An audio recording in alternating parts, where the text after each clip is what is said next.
Good morning, everybody. Dear prize winners and guests, I would like to welcome you all to the Kavli Prize Laureate Lectures in Neuroscience. My name is Morten Sandset, and I'm Vice Rector here at the University of Oslo with responsibilities for research and innovation. And I'm also a senior consultant in hematology and have a research group here at Oslo University Hospital. So it is therefore a great pleasure to welcome you all here to the Oslo University Hospital at what is called the National Hospital, or Rikshospitalet in Norwegian, which hosts many advanced national and regional functions, including transplantation medicine and advanced cell therapy and immunotherapy. I would like to extend a special warm welcome to our three distinguished speakers of the day, Nancy Kanwisher from the Massachusetts Institute of Technology, and Winrich Freiwald from the Rockefeller University, and Doris Ying Tsao from Berkeley. You will be thoroughly introduced later on. As well as celebrating your achievements, we also today celebrate the birthday of the University of Oslo, which is now 213 years today. The University of Oslo was the first university to be established here in Norway in 1811, and it remained so until 1946, when Bergen was established as a university. The history of the University of Oslo is symbiotically linked with the history of the hospital. The hospital was established later in 1826 and was and has ever since been affiliated with the University of Oslo. The collaboration between the two institutions is stronger than ever. Many employees hold dual positions, a main position at one institution and an affiliated position at the other. Several research groups are outstanding with world-class scientists. The two institutions today collectively comprise the epicenter, we could say, for health and human life sciences in Norway. We are actually being responsible for approximately 2/3 of Norway's research activities in health research. So the University of Oslo is very pleased to cooperate with the Norwegian Academy of Science and Letters and the Kavli Prize on this event. Now I welcome Professor Kjetil Taskén. He is Vice President of the Norwegian Academy of Science and Letters. He is Head and Director of the Institute of Cancer Research at Oslo University Hospital and Professor at the Institute of Clinical Medicine at the University of Oslo. So please come to the stage and please enjoy the lectures.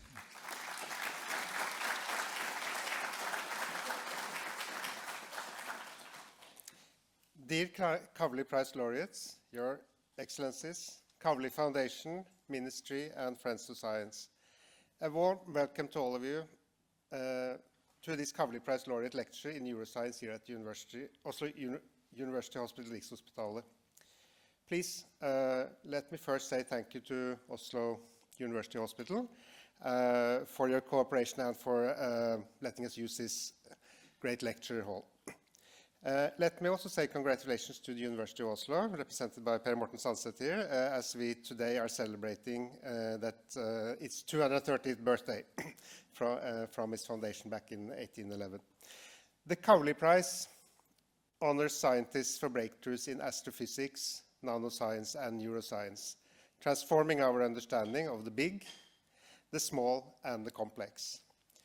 Since the first awards in 2008, the Kavli Prize has recognized innovative scientific research from the discovery of CRISPR-Cas9 to the detection of gravitational waves.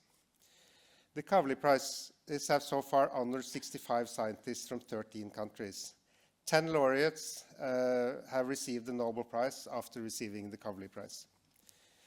The Kavli Prize was established in 2008 by Fred Kavli a Norwegian-American physicist, entrepreneur, and philanthropist, who turned his lifelong fascination with science into a lasting legacy for recognizing scientific breakthroughs and for supporting basic research. The Kavli Prize is a cooperation among 3 partners. The Norwegian Academy of Science and Letters is administrating the Kavli Prize together with the Norwegian Ministry of Education and Research and the US-based Kavli Foundation. It is highly important that the choice of laureates is recognized globally. The Norwegian Academy of Science and Letters appoints 3 Kavli Prize committees on the basis of nominations received by leading international academies and other equivalent scientific organizations. Each prize committee consists of 5 members who are all world-class scientists. The prize committees are tasked with reviewing and discussing the nominations received through an open international call and putting forth an unanimous recommendation for the laureates to the Norwegian Academy. Let me take this opportunity to say a big thank you to the Kavli Prize Neuroscience Committee, led by Kristine Walhovd. You've done a great job in identifying these 3 outstanding scientists. We all deeply appreciate your effort. This week, we call it the Kavli Prize Week 2024. We will celebrate science and the scientists behind the science. The Kavli Prize Week includes symposiums, lectures, the award ceremony, banquets in Oslo and Trondheim, and interviews with the laureates. But here and now, we look very much forward to the 2024 laureate lectures in neuroscience. So please let me introduce Kristine Walhovd, Chair of the Kavli Prize Neuroscience Committee, who will lead us through the session today. Kristine, the floor is yours.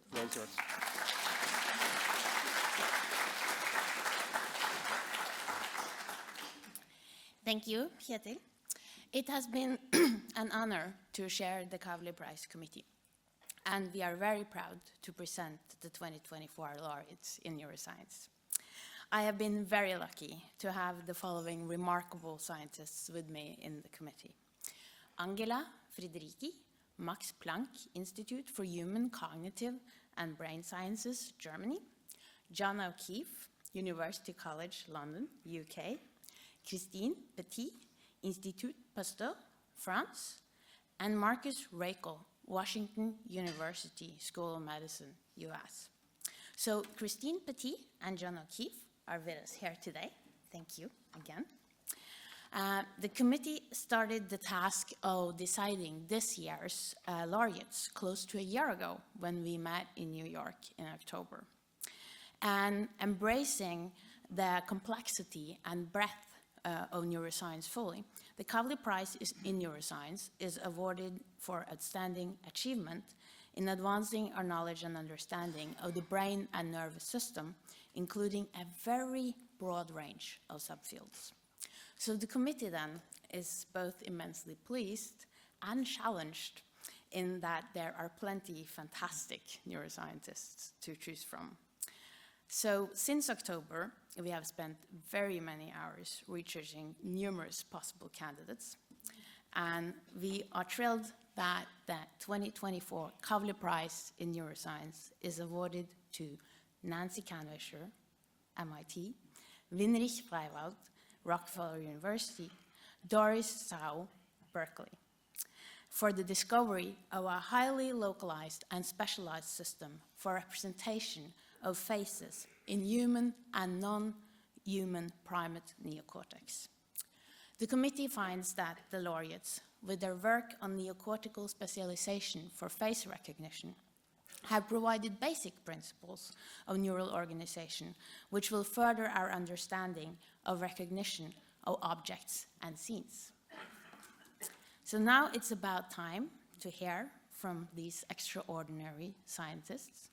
And first, let me introduce Nancy Kanwisher, MIT.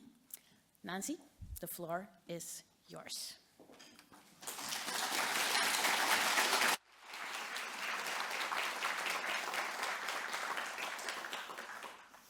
Thank you very much. It's a huge honor to be here today with you and to join 2 of my favorite scientists in this award and in telling you about face perception in the brain.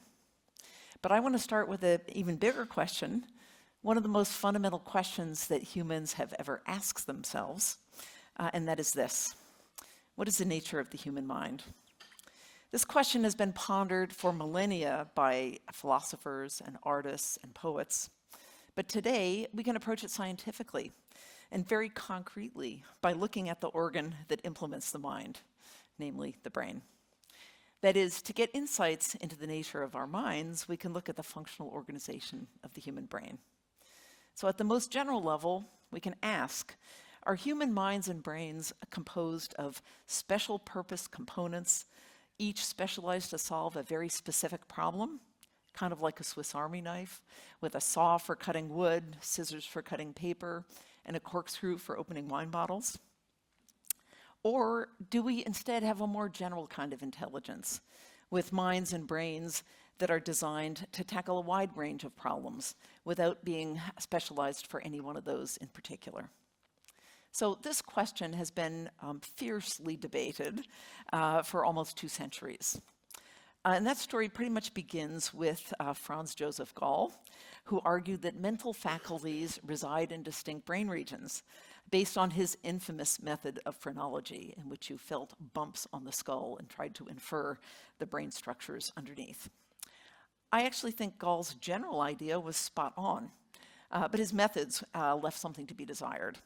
And in particular, the mental faculties he came up with were, well, interesting. My favorites are amativeness and filial piety. Even in his own time, Gall's work was considered suspect. In fact, his ideas were banned by the Holy Roman Emperor, and he was run out of Austria because of the threat his ideas posed to public morality. So the idea that brains may have specialized components for distinct abilities didn't really enter the scientific mainstream until Paul Broca stood up in front of the Anthropology Society in Paris in 1861 and announced that the left frontal lobe was specialized for speech. Much more recently, Noam Chomsky became famous not only for studying the structure of language, but for his idea that languages can be thought of as an organ of the mind, akin to the visual system, the immune system, and the circulatory system. So this debate about modularity or specialized machinery in the mind of brain has not been restricted to language.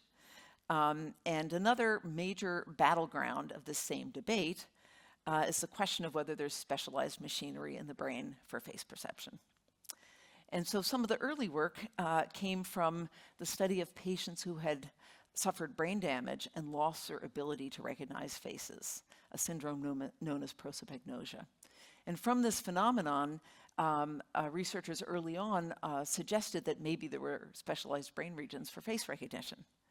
But in keeping with the tradition of fierce debate, others argued not so, that actually if you looked very closely at these patients, they had other disorders that were not restricted to face recognition. Another kind of evidence came from a PhD thesis in my department at MIT in 1969 using the wonderfully low-tech method of behavior. And I can show you the gist of the idea from Robert Yin's discovery by asking you to raise your hand if you can tell what that image is of. I don't see any hands. Okay. Raise your hand if you can tell what this image is of. Okay, a few. Takes a moment. If you don't get it yet, don't worry. There's nothing wrong with your brain. To help you along, this is a face seen in profile view facing this way. Is it that way in this? No, this way on the screen. On my computer, it's that way. Okay, so eyes, nose, mouth. Okay, everybody got it? This is the same image, just presented upside down. And even now that I've told you that, it's very, very difficult to see the face in that image. And if you kind of sort of get it, you probably have it wrong, like that's not the nose, for example. So that was cool, and Robert Yin showed that this inversion effect was much stronger for faces than for other kinds of stimuli, and therefore he inferred from this very low-tech data, wonderfully, he inferred that there might be specialized brain machinery for face recognition. But in keeping with the debate, others came along and said, not so. You can get an inversion effect for other stimuli that aren't faces, and so you can't use this as evidence for specialization for faces.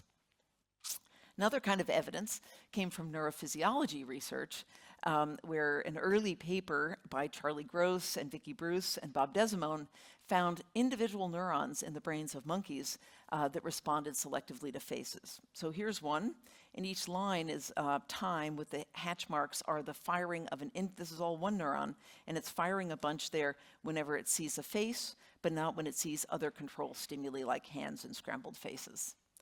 And that was pretty cool, it was just a few neurons they reported, and a lot of people in the field just thought this was crazy, and so it didn't kind of take hold for a while. And so the existence of special machinery in the brain for face recognition remained unresolved. Okay, so we decided to take a whack at this idea in the most concrete way we could think of, and that was to use functional MRI. And so the basic idea of functional MRI is that just as if you run, you have to send more blood to your leg muscles because it's metabolically expensive for those muscles to contract, if a bunch of neurons in your brain fire, that's metabolically expensive and blood flow increases just to that part of the brain. And when blood flow increases, it changes the concentration of deoxyhemoglobin, which is paramagnetic, and which the MRI machines can detect. So that's our basic signal, is a change in blood flow to active parts of the brain. So we decided to use this thing to ask whether there are brain regions specialized for face perception. And the we in question is Josh McDermott, Marvin Chun, and me, circa 1995, looking considerably less craggy and in my normal habit. And so what we did was to do the extremely simple thing of pop subjects in the scanner and scan their brains while they looked at a bunch of faces and while they looked at a bunch of objects. And simply asking, are there any brain regions that respond more when you look at faces and objects? So I was one of the first subjects, and this is some of our very first data. What you see here is a bunch of slices through my brain, starting at the bottom up here and moving upwards. That's what's in gray. And if you look closely, you see there's a tiny little colored patch right there, which is actually right here in my brain. And the color means that the statistics are telling us that the MRI signal, and hence the neural activity, was higher when I was looking at faces and objects. But of course, you shouldn't believe what people just say with some p-level of a statistical test. You should ask to see their raw data, so here's mine. And this is a time course of the MRI response of that region over the 5-minute scan, and the higher peaks are when I was looking at faces, and the lower peaks are when I was looking at objects. Okay. So that's cool, but that's just me. Do we see this in anyone else? Oh, why, yes, we do. Here are 12 subjects, a replication in me, 12 other people, and you can see each one of these people has a little blob, and sometimes some other garbage that happens, it's science, in their right fusiform gyrus. Left and right are flipped. The radiologist started this annoying habit, and now we're stuck with it. So apologies for that. So this is nice. It says you can find that thing in most people, but these data are insufficient to argue that that region is specific for faces. And every one of you can think of lots of alternative accounts. So for example, it could just respond to anything animate, or anything roundish, or anything interesting, etc. And so what do we do about this? Well, to claim that the region is really specific to faces, we need to take those alternative accounts seriously. We need to test them. But that's tricky because, as you can see, that region doesn't land in exactly the same place in each subject. And so to try to figure out how to test it systematically in a large number of subjects, we developed a functional region of interest method. So let me tell you how that goes. What we do is, given that that region isn't in exactly the same place in each subject, the first thing we need to do is go find it. So we run the scan like I just described. We show them faces and objects. We find the little bit. This is in a colleague of mine. And we find that little bit, and we find the face selective response in that region. Then, having identified that precise location, then we run a new experiment and measure the response in that region to new stimuli. So for example, we can ask, does it respond? We can test those hypotheses I mentioned, or actually new ones. Is it just any human body part, or just attention because we're social primates, we're more interested in faces than other things? Or is it restricted to frontal views? Well, we can show new stimuli and measure the response to the new stimuli. And what we find is, again, we get that very same region, and it responds more to the faces than hands, even though we force subjects to report whether consecutive images were identical, and that's more difficult for the hands than the faces, so they had to pay more attention to the hands. And so that in that way, we can rule out these alternative accounts. No, it's not just any body part. It's more to faces and hands. No, it's not just attention. We directed attention more to the hands. No, it's not just front views. It's generalizing to three-quarter views, etc. So using that basic method for a bunch of years, we collected responses to lots of different kinds of images, and we found that all of the face images produced a higher response in that region than all of the non-face images, including the ones I showed you before. Upright two-tone faces produce a much higher response than inverted two-tone faces. And we particularly like that control because hardcore vision scientists love to say, oh, your face region is not just face selective. It responds to this, that, or the other particular property of the stimulus. And here we can say, oh, look, it's the same stimulus. It's just upside down. And the response drops drastically. Okay, so that's very nice. But note that with functional MRI, each three-dimensional pixel or voxel is 1 to 3 millimeters on a side and contains hundreds of thousands of neurons per voxel, typically about 500,000 neurons. So that's pretty shocking. It's amazing we see anything at all with this cool method. And that means that we can't answer the question of what individual neurons in this region are doing. And I will just say, hold that thought. You'll hear more about that shortly. But first, let's move on using this very crude method and have a little more fun with it. So the next thing we found after the face area, we being me and Russell Epstein, is we found a nearby region that responds selectively to images of places. Here it is in 4 subjects in a vertical view here. It's just behind the hippocampus that John O'Keefe has studied so beautifully. But it's in a different patch of cortex, and it responds to all different kinds of images of places. Indoor scenes, outdoor scenes. You can get rid of all the objects in the scene, so it's just a bare floor and walls and nothing else, and the response remains really high. And it responds exactly 0 to faces, even though it's barely a centimeter away from the face area. So that was fun, and there's another one that we named the extrastriate body area, we being me and Paul Downing and a few of our colleagues. And it is bilateral on the sides of the brain back here, and it responds more to images of bodies and body parts. And it doesn't matter if they're photographs or line drawings, whole bodies or body parts. And here's some of our favorite controls, is it responds much more to stick figures of bodies than only slightly rearranged stick figures that are visually very similar but don't look like a body. So that brings us to this summary statement here. We have at least 3 regions of the brain that seem to respond very specifically to a particular category of stimulus. But there's a problem. And the problem is that I love saying these things are category selective, but I've only tested them on a few hundred images. And so people can always come along and say, oh, have you measured the response of the face area when people look at tow trucks? And I was like, no, I haven't. So it's possible that it responds more to tow trucks than faces. I don't know. I haven't tested it. And the trouble is there's a lot of those alternate images to test. And people will only stay in the scanner so long. And so how do we even know which ones to test?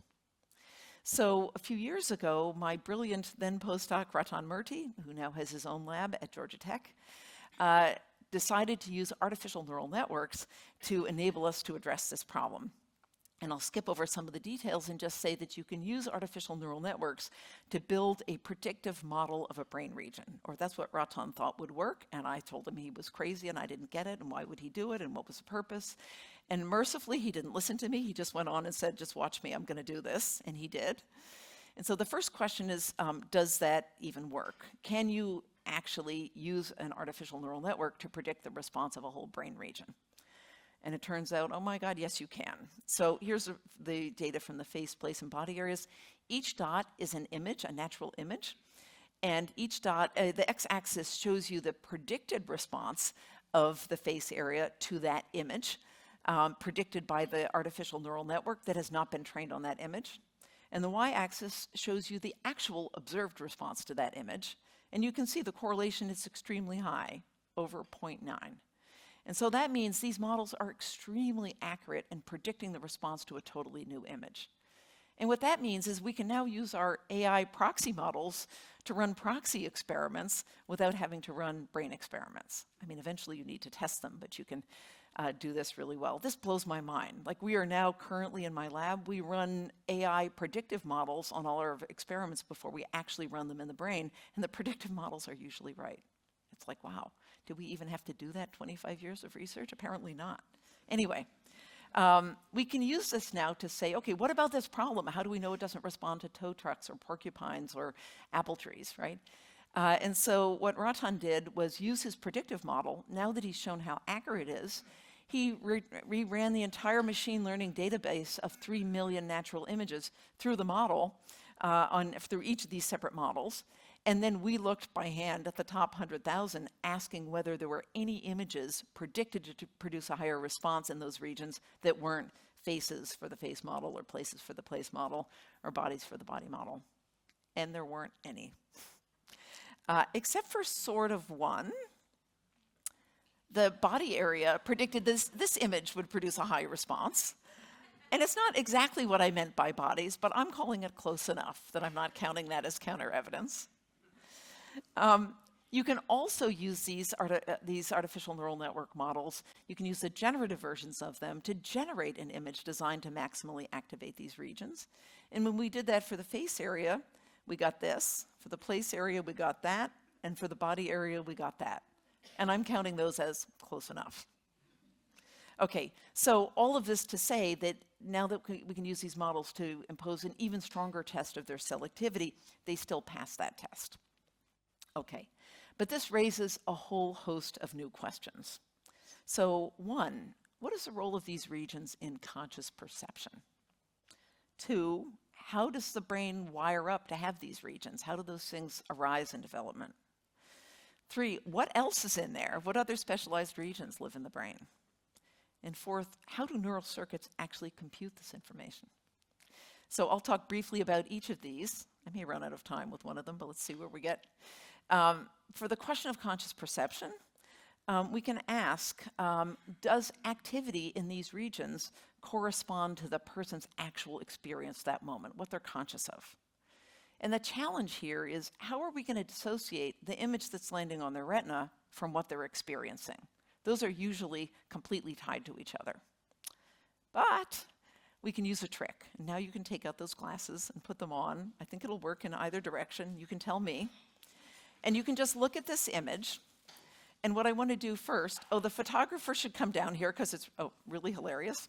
Really, I give out the glasses to amuse me looking at the audience. Okay, so what you should do first is close one eye, and you should see just a face or just a house.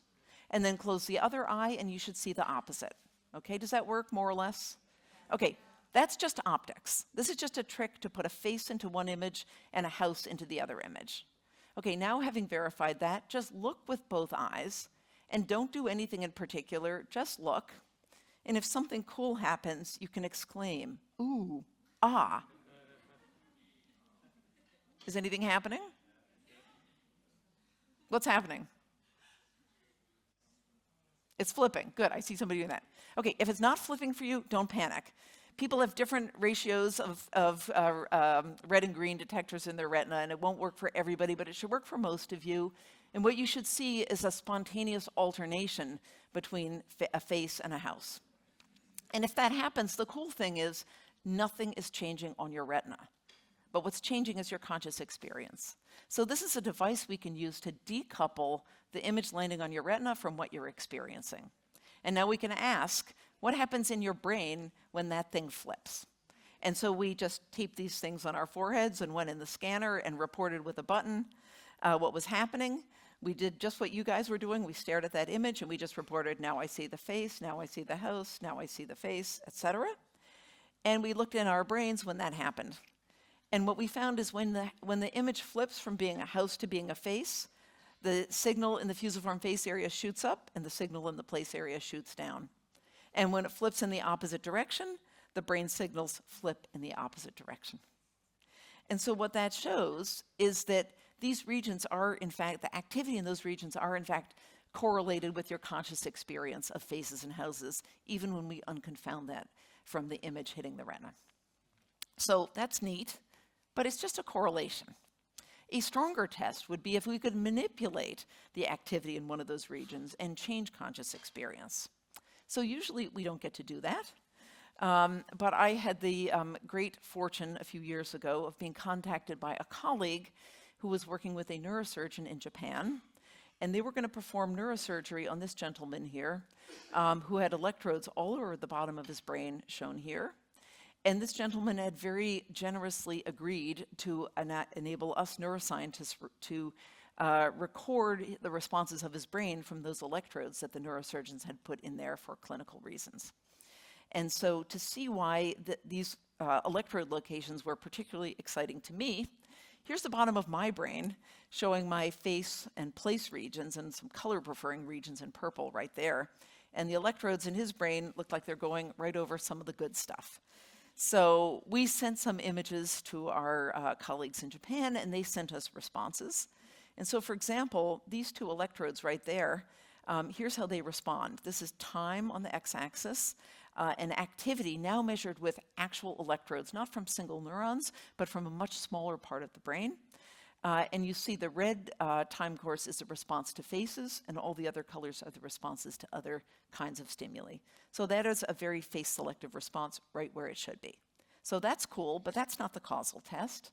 The causal test came when the neurosurgeons, for clinical reasons, decided to electrically stimulate those very electrodes and ask the patient if he observed any changes in his experience. And so I'm going to show you a videotape of what he says, and he's Japanese and speaking in Japanese, but you can look at the subtitles. So he's being stimulated. Oh, I'm blocking it.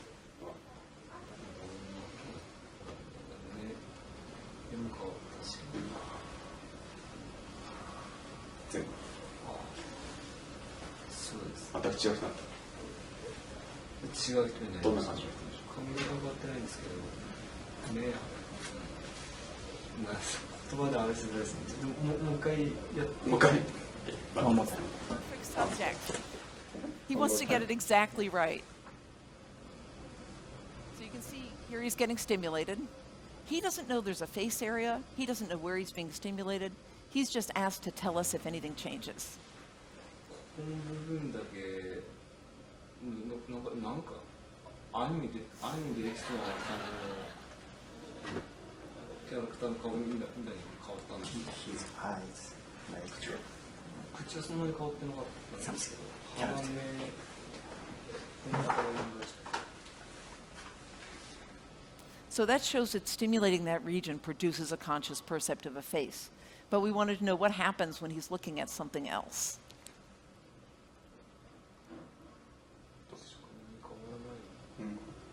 No change. 最初に1秒ぐらい始まって1秒ぐらいがなんか横になんか目口って感じでちょっと一瞬見えたんですけど、これ何かなと思ってたら気が付いたらもうこの箱にしか見えてないっていうか。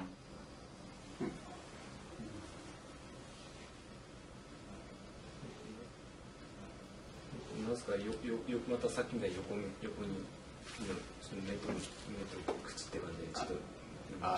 Eyes. This is a kanji character on a card over here.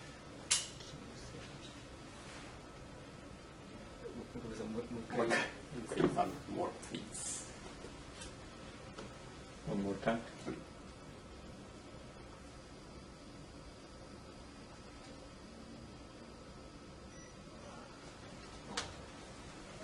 やっぱり顔に見えました。目口らへんって感じ。 That's about the strongest evidence we can ever get in humans. I don't expect to ever have data this good in my life again. And I'm so grateful to this guy for sharing his experience. So what this shows us is from the rivalry case that their activities correlated with conscious experience, and from the patient, he's telling us that we are actually producing a percept of a face by stimulating that region. Okay, How do these regions arise in development? For a long time, people argued that the face area took many years to develop and required visual experience to develop. And that was based on studies of kids age 5 and up. It's hard enough to scan 5-year-olds. They wiggle and move and complain, and their parents get nervous and all of that. But even 4 and 5-year-olds, that's too late.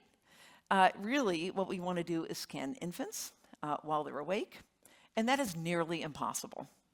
However, thanks to my truly amazing colleague, Rebecca Sachs, shown here, with her then students Ben Dean and Hillary Richardson and her star subject, her own son, Arthur.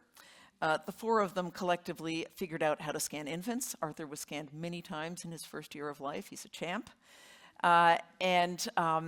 This project was joined a few years later by Heather Kosakowski, a joint grad student working with me and Rebecca, and Heather took it farther by designing a whole new infant-based MRI coil.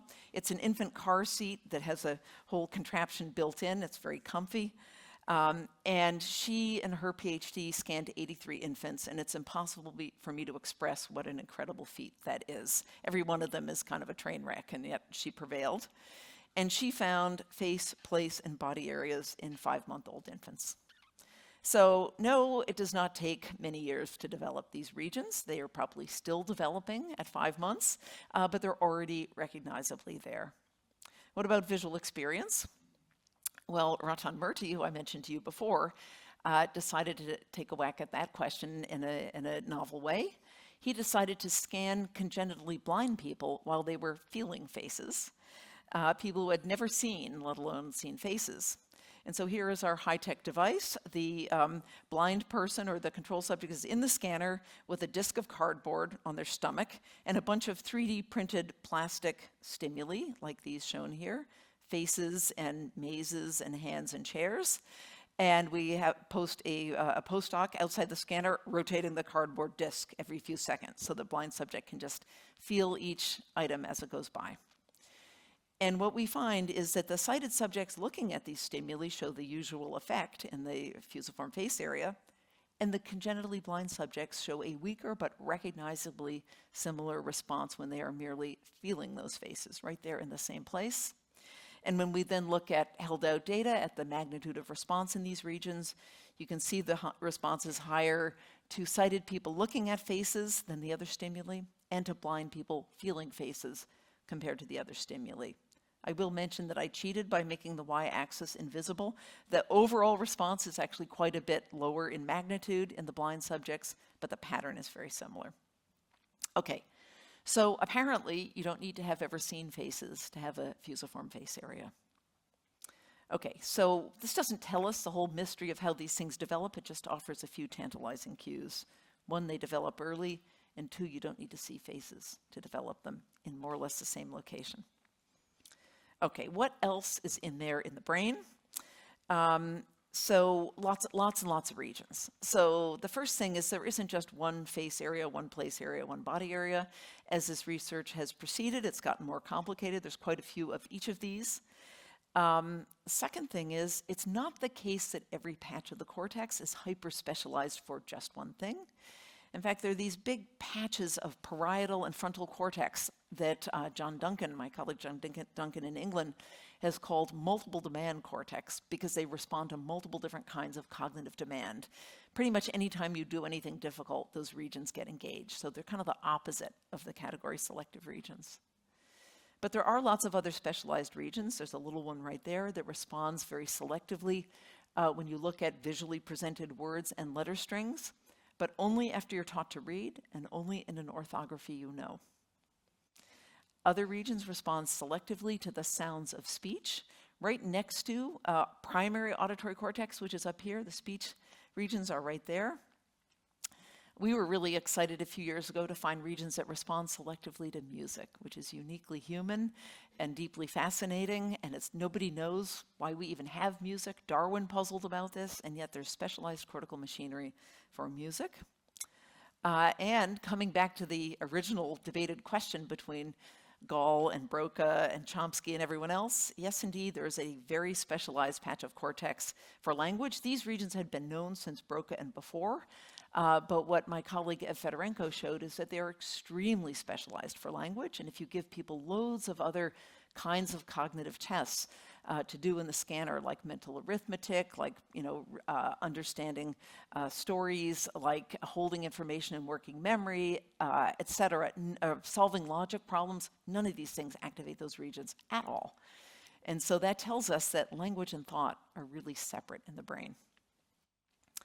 And perhaps the most amazing is a brain region approximately right here, discovered by my colleague Rebecca Sachs, who found that that region is selectively engaged when you think about what other people are thinking.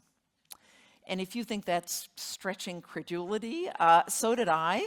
She was my grad student, and for the first 3 years I said, I don't believe it, go back, do more controls, it can't be true. The brain does not specialize for such crazily abstract high-level functions. And I had told her she could run 2 subjects and it wasn't going to work, and then she was going to have to get serious and study vision where we could make progress. But no, she was right. It passes every test. It's just true. Astonishing. Currently, we're looking at some other stuff that we haven't nailed yet. We thought that these big swaths of cortex here were selective for food, but now we're not so sure. It's related to food. We haven't nailed it. It's an ongoing mystery. We're also studying regions up here that seem to be involved in intuitive physics. What do I mean by that?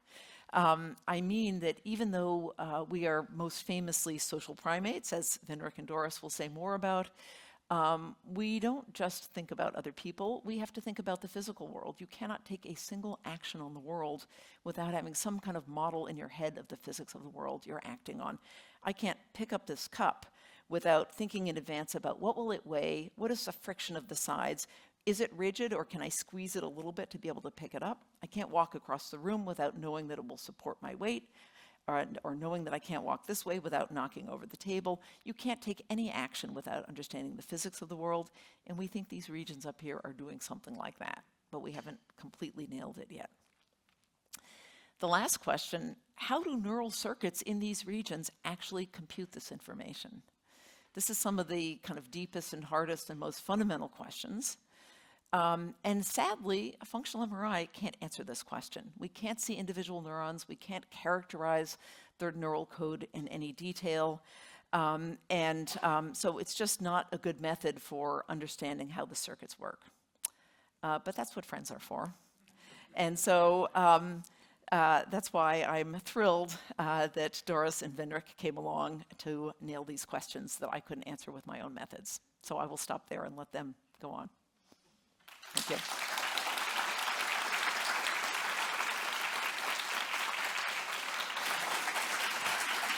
Oh, do you want to switch?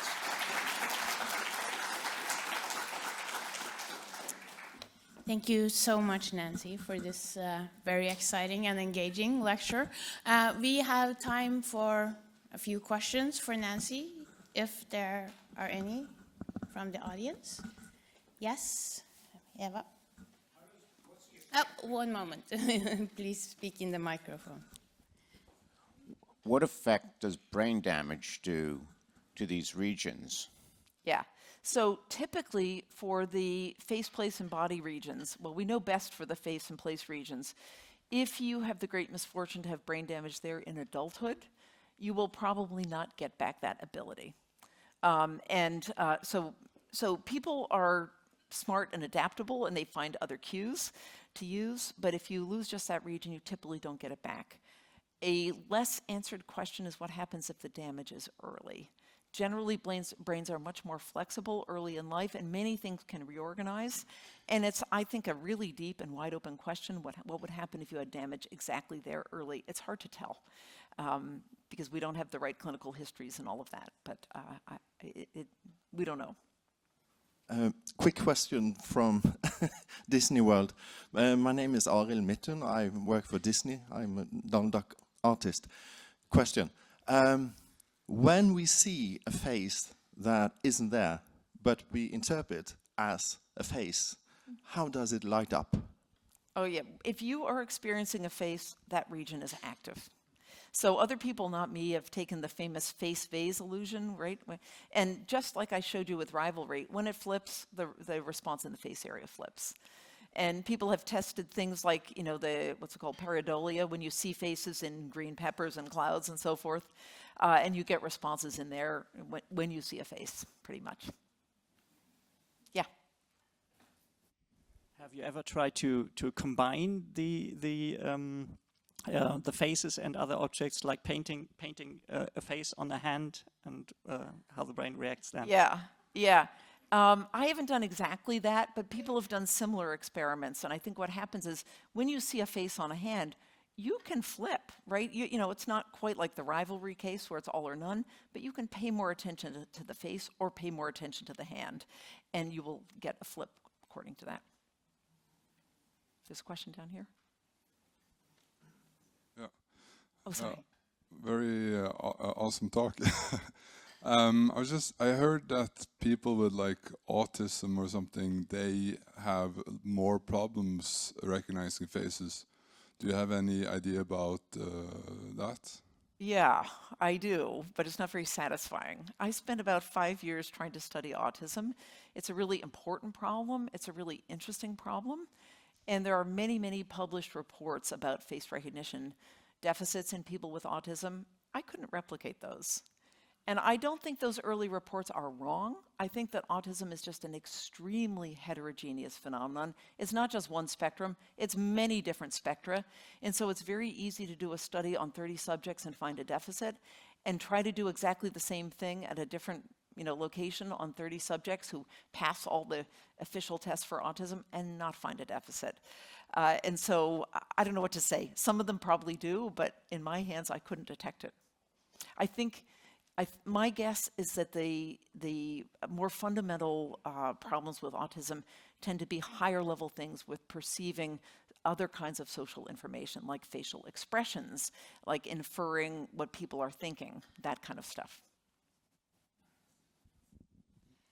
It's a good segue to my question. I was really interested to see that there's a section in the brain for thinking about what other people are thinking.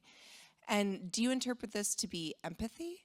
Or is that something different, and has that been looked at? Empathy, there's 3 different kinds of empathy. Cognitive empathy, when you're thinking about someone else's thoughts.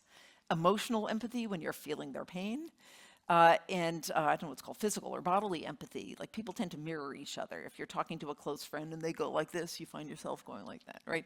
So it seems to be the cognitive empathy that region is engaged in. And there's actually a bunch of work showing that other kinds of empathy activate other regions. So there's a whole pain matrix in the brain, including brain regions that are active when you yourself feel pain. And there are all these studies where, not mine, but other people have done studies where you watch your romantic partner suffering pain while your brain is being scanned. And the claim is that you activate some of those same pain-related regions, not the primary sensory pain regions, but the higher level ones. In the back? Thank you for your talk. I was wondering, I've read that the FFA is also potentially involved in expertise-dependent recognition, like mechanics and cars. Is this something that you agree with, or what's your view on this? Nope, we ruled that out 20 years ago, but it will not die. Every talk I give. Anyway, it's fine. There were some early studies where there were teeny tiny effects where if this is, the response to staring at a dot, this is a response to objects, this is a response to faces. An early report said car experts looking at cars have a response like this, little teeny tiny effect. If that were true, that would be important. The trouble is, if you're a car fanatic and you're looking at images of cars, you are all excited, you are paying more attention. And in fact, even that early study showed that the increases in activity were greater in the place area than the face area. So I think, and no study has really ruled out the really simple alternative account that it's just an overall increase in response when you look at something that's more interesting to you. Thank you for a very. And I'll also say, we always thought that account kind of didn't make sense computationally, because the visual features that are important for discriminating one face from another are just different from the visual features that are important for discriminating one car from another. And we recently tested that hypothesis using artificial neural networks. We took neural networks trained only on faces, and they're fantastic on face discrimination. That's why your phone can identify your friends even if you don't ask them to. It has their names on top of your photograph, right? That's all using artificial neural networks trained on face discrimination. So we took those networks and asked whether those networks would be good at discriminating cars versus networks trained at generic object recognition. The face-trained networks are terrible at discriminating cars. The object-trained networks are great, and even if you give them top-up extra training on cars, the object-trained networks are still better. And to me, that just says the intuition that it didn't make computational sense in the first place for generic expertise recognition to live in the same face area. So I'm so sorry, but I think in the interest of time, Eva, that we need to move on. I know that many of you have questions. But now, next out is Winrich Freiwald. No, it's Doris Ying Tsao. Okay, sorry, wrong in my notes. And so, Doris, please, the floor is yours.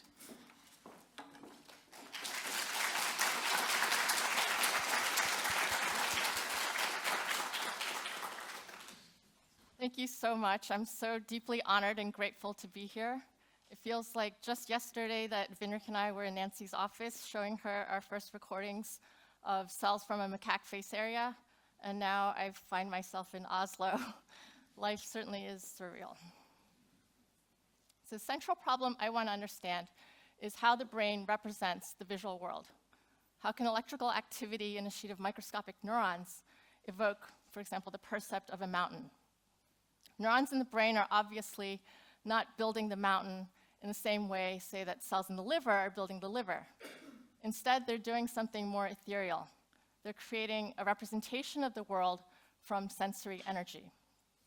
And the essential problem I want to understand is how billions of tiny neurons, each with limited computing power, can solve this gargantuan task of building a representation of the visual world. I want to begin by discussing the general concept of representation. It's a tricky concept, but I think it's also what makes neuroscience special. So a physicist trying to understand why a certain material has certain properties never has to worry about what the material is representing. She just has to build a model of the material that makes correct predictions. And in fact, there's some neuroscientists who share this viewpoint. They think that understanding the brain just amounts to being able to predict how all the neurons will respond to any possible stimulus. But I disagree. I think what makes neuroscience special is this act of representation. So there's a subjective mental world of percepts, thoughts, and emotions, and that's the mind. And to us as neuroscientists, it seems obvious that everything that happens in the mind depends on or is something that happens in the brain, which exists in the physical world. And these mental events are trapped in this subjective world.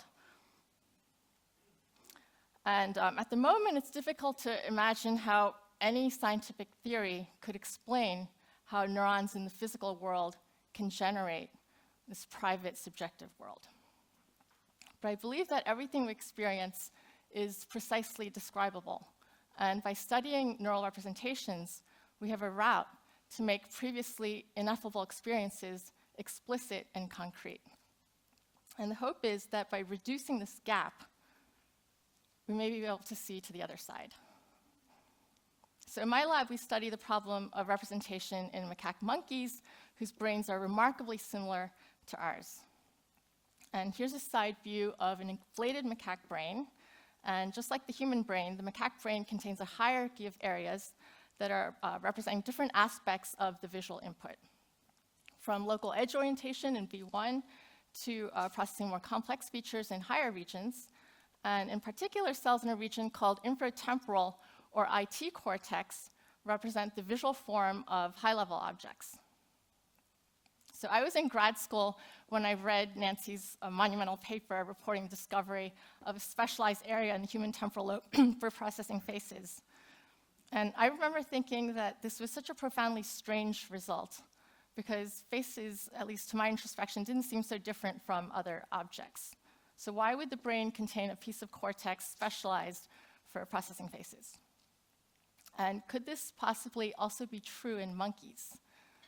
And little did I know what a long detour this innocent question would take me on, or how deeply it would draw us into the problem of how the brain represents the world.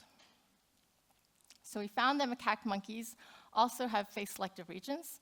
In fact, approximately 6 of them distributed along the length of the temporal lobe. And moreover, when we inserted an electrode into one of these regions, we found that it contained an extraordinarily high concentration of face-selective neurons.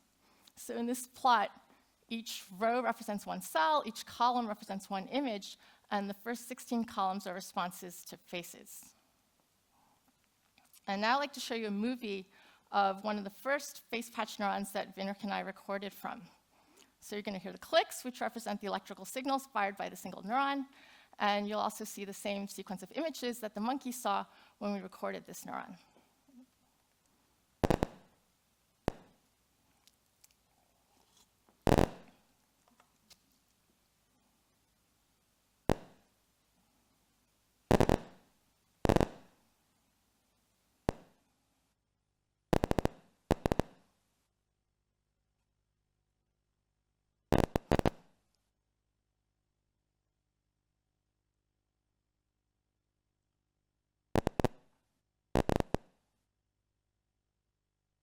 So I hope you could hear how selectively the cell responds to faces. And on that first day that we were recording, cell after cell was just like this. And almost all the neurons in the penetration responded selectively to faces. And this was incredible. You know, we felt like we had hit a gold mine. And I remember calling up my dad at 2 a.m. after the experiment to tell him about it. And he's actually here today, and he can attest to this. So zooming back out to the system as a whole, early on we learned that the 6 patches are actually strongly and specifically connected to each other. And this was exciting because it meant that they weren't just random islands of face-selective cortex, but they actually form a system of interacting nodes that we could probe to study how representation of a face is successively built up in IT cortex. And indeed, we found evidence suggesting that each patch performs a different step in face processing. In particular, cells are increasing view invariant as you go anterior. So in the middle patch, single cells respond to faces at a specific view, like this neuron, while in the most anterior patch, cells respond across all views, like this neuron. And note that to wire up a view invariant cell like this neuron is highly non-trivial because these different views of the face have very different pixel composition. But obviously, it's advantageous to be able to detect faces no matter what pose they're in, to have cells like this. Okay, so this result gives an indication of how the representation is transformed along these different patches. And overall, this face patch network gives us a powerful template to study object representation that we can exploit in many different ways. And in particular, the extraordinary concentration of face cells within face patches presented an exciting opportunity to study in detail the feature code used by the brain to represent this ineffable thing called facial identity. So can we leverage our access to face cells to understand how facial identity is represented? And so let me begin by defining feature code more precisely. So the feature code is the mapping or dictionary between stimuli and responses of neurons. And if we understand this mapping, then we should be able to predict the responses of neurons to an arbitrary stimulus. And if this mapping is faithful, then we should even be able to reconstruct the stimulus from the responses of neurons. And if both of these were possible, then that would really show that we understand the code or the language that the neurons are using to describe faces. So to figure out the brain's feature code for faces, we first needed a way to parameterize faces, that is, describe each face by a set of numbers. And we considered various computer vision models to do this, and I'm going to tell you what we found with one of the models called the shape appearance model. So this model describes a face by 50 numbers, and the first 25 numbers describe the shape of the face. And so here you can see a face undergoing changes in these shape parameters, and basically they capture the locations of the key landmarks. And the second 25 numbers describe the so-called appearance of the face. And here's a movie of a face undergoing changes only in these appearance parameters, and they capture the texture map of the face, like the complexion and so on. So here you can see the landmarks are fixed, but the texture map is changing. So this shape appearance model creates a 50-dimensional space of faces, where every point is a face. And now that we have a way of parameterizing faces, we can generate a stimulus set to probe how the brain represents spatial identity. And in our stimulus set, we randomly drew 2,000 faces from the 50D face space, and we presented these 2,000 faces to the monkey and recorded from 2 face areas. And importantly, we showed the same 2,000 faces for every cell, because we wanted to understand how each face is encoded by a population of neurons. So as a starting point, we can plot the tuning of cells to each of the 50 shape and appearance parameters. And here you can see tuning curves of 2 example cells to the first 3 shape parameters and the first 3 appearance parameters. And cell 1 was significantly tuned to this shape parameter, and cell 2 to these 2 appearance parameters. And so you'll notice that all 3 of these curves are ramp-shaped, with the maximum at one extreme and a minimum at the opposite extreme. And this was true across the population. And these ramp-shaped tuning functions suggest that each cell is acting like a set of rulers, measuring face along a subset of dimensions. And mathematically, if a face cell has ramp-shaped tuning, this suggests that its response can be roughly approximated as a linear combination of the face features, where the coefficients are the slopes of the ramp-shaped tuning functions. And this has an extremely powerful consequence. Namely, for a population of cells, we can write the population response vector as a simple linear transform of the 50 face features. And then we can simply invert this to predict the 50 face features from the population response by simple linear transform. So in other words, we should be able to reconstruct faces from the responses of face cells by a simple linear transform. So is this true? We next trained a decoder to do exactly this. So we used the responses to all but one of the 2,000 faces to learn this weight matrix. And then we used the responses to the left-out face to try to reconstruct the 50 face features with the learned weight matrix. So how good is this reconstruction? Here's an actual face that we showed to the monkey. And here's the prediction from linear regression using just 205 face cells. And here are 3 more examples. And you can see that the reconstructed faces match the actual faces almost exactly. So we can reconstruct the stimulus from neural responses. And in work that I'm not going to show you, it turns out that we can also predict the responses using this shape appearance model and explain around 80% of the explainable variance of the cells to these faces. So our ability to go both forwards and backwards suggests that we really understand the code for facial identity now. And a simple geometric interpretation of this feature code is that cells are projecting incoming stimuli onto a specific preferred axis, because dot product corresponds to projection. And this geometric picture implies that a face cell should respond exactly the same to all faces in this plane that's perpendicular to the preferred axis. And this highly surprising prediction hands us a strong test of whether our understanding is correct and the cells really are using an axis code. And in fact, the prediction turned out to be true. So here you can see responses of one example cell to the 2,000 faces, and the responses are projected onto the cell's preferred axis on the x-axis and an orthogonal axis on the y-axis. Okay, so each dot shows the response to one of the 2,000 faces, and red indicates strong response, blue is no response. These 3 red dots indicate the responses to these 3 individuals.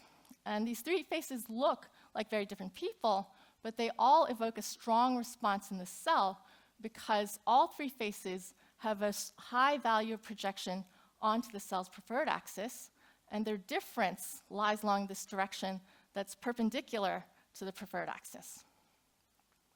So without understanding the axis code for facial identity, it would have been entirely non-obvious what linked these 3 faces. So why does the brain use this shape appearance axis code? I think there's actually a beautiful explanation, and it comes from a powerful idea about what visual perception is trying to achieve, called the analysis by synthesis hypothesis. And the idea is that the central goal of visual perception is to create a generative model of sensory input that is as parsimonious as possible. So let me try to unpack this. You can think of a generative model as something like a video game engine, where once you specify the values of all the knobs, then you can create any scene that you want with any number of characters, objects, and so on. And some of you may have played with DALL-E or Stable Diffusion, and these are generative AI models that let you create pictures from text captions. And a remarkable thing is that the size of the Stable Diffusion model, which lets you create a 512 by 512 image of virtually anything you can imagine, is just 4.2 gigabytes. And this is vastly smaller than the size of all possible 512 by 512 images.